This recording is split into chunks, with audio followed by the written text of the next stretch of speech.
Cosa vuoi prendere? Prendo un cappuccino. E tu? Io prendo caffè latte o...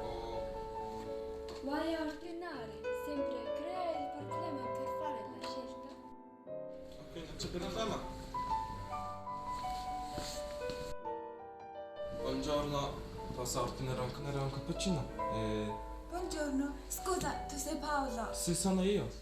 Ciao, non mi ricordi, sono Valentina, l'amica tua sorella. Ciao Valentina, da quanto tempo non ci vediamo? Da quando sei in Italia? Non ti capi mai? Sono qui da 2 anni e tu, come ti trovi in Italia? Mi trovo molto bene, sono qui da 3 mesi. Ah, come sta tua sorella? Come stanno i tuoi genitori?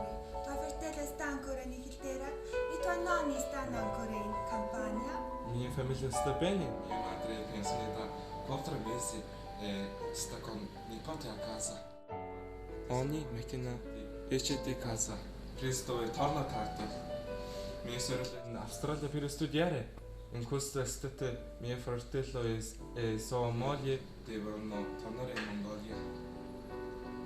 Mio nonno non fa più il pastore e vive con i genitori perché mia nonna è morta. Che peccato, mi dispiace molto per tua nonna. Nulla, non voglio parlare di lei. Cosa fa in Italia?